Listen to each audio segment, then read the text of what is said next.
Welcome to The Explainer. So we're always told democracy is the best game in town, right? But what does it actually deliver in the real world? Today, we're going to go beyond the textbook ideals and look at the cold, hard evidence. Let's break down the outcomes. All right, let's just jump right into this because it's a feeling a lot of us have. We love the idea of democracy, but day to day we often feel kind of let down by how it actually works. This dilemma is exactly what we're going to unpack. So on paper, the promises of democracy sound amazing. It's supposed to create equality, respect individuals, lead to better decisions, the whole shebang. But does it actually deliver? Let's put it to the test. Okay, first up, let's give democracy a report card on its most basic job. Creating a government that's accountable to the people, responsive to their needs, and, well, legitimate. So, a really common knock against democracy is that it's just so slow. I mean, compared to a dictatorship that can just make a decision in a snap, does democracy's whole process make it ineffective? Okay, and this is where things get really fascinating. On one side, you've got this slow, deliberate, sometimes messy process of democracy. On the other, bam, a dictator makes a decision. But here's the kicker. Look at the results.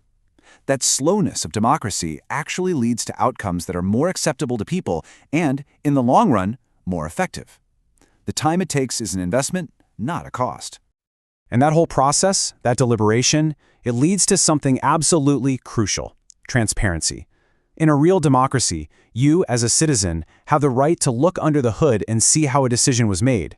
That's a powerful check on power that you just don't see in other systems. So what's the bottom line here? Look, a democratic government might have its flaws. It can be slow, inefficient, sometimes it doesn't listen. But it has one thing that other systems just can't claim: legitimacy. It is the people's own government, and that right there makes all the difference. And check this out. This data from South Asia just hammers the point home. Look at those numbers. Almost 70% of people prefer democracy over anything else. Even in places where democracy is a real struggle, people still want to govern themselves. That belief, in itself, is a powerful outcome. Okay, so let's switch gears and talk about the economy. Can we really expect democracy to bring home the bacon? Deliver prosperity and tackle inequality? We usually just assume that democracy is good for the economy. But if you actually look at the growth rates from 1950 to 2000, dictatorships, they actually had a slightly higher average. I mean, that's kind of a shock to the system, isn't it? But hold on.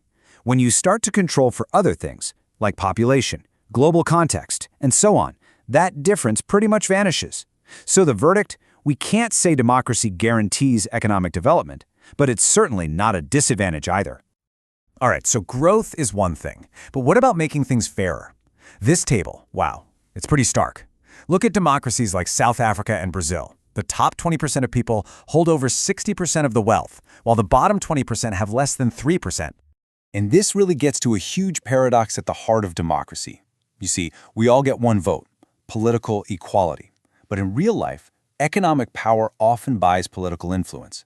This means a tiny number of super-rich people can have a massive say in keeping the system tilted in their favor. So, yeah, the whole economic picture is, well, it's complicated. But what about society itself? How does democracy handle all the different groups and inevitable conflicts that pop up in a diverse country?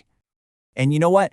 This is where democracy really shines. Instead of trying to crush differences or pretend they don't exist, it creates a way to negotiate them.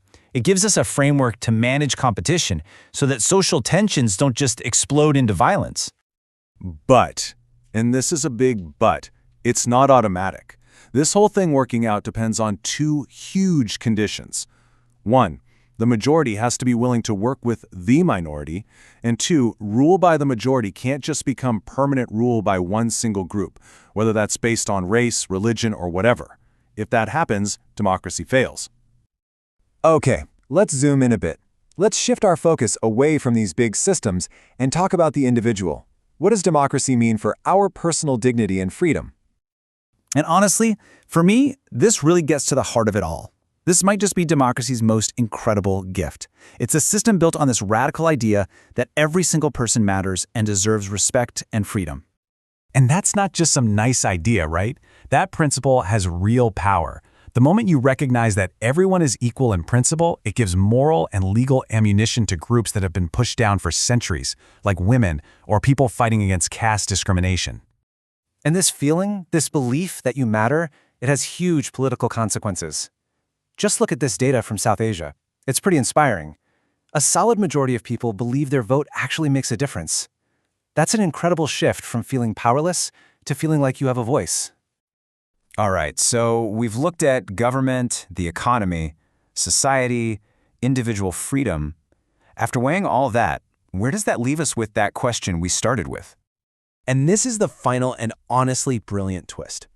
We're so used to thinking that when people complain, it means something is failing. But in a democracy, the fact that people can complain, that they feel empowered to complain, that itself is a sign of success.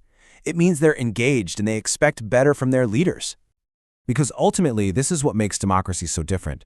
It's a system that's designed to transform people from just being subjects, people who are ruled, into being citizens, active citizens who are aware of their rights and have the tools and the confidence to demand more. And what that means is, the test for democracy, it never ends. The minute it passes one test, it creates a whole new one. So that reframes the whole thing. It's not some finished product that we can just sit back and judge. It's an ongoing project. A project where the real question is, what's our role in it?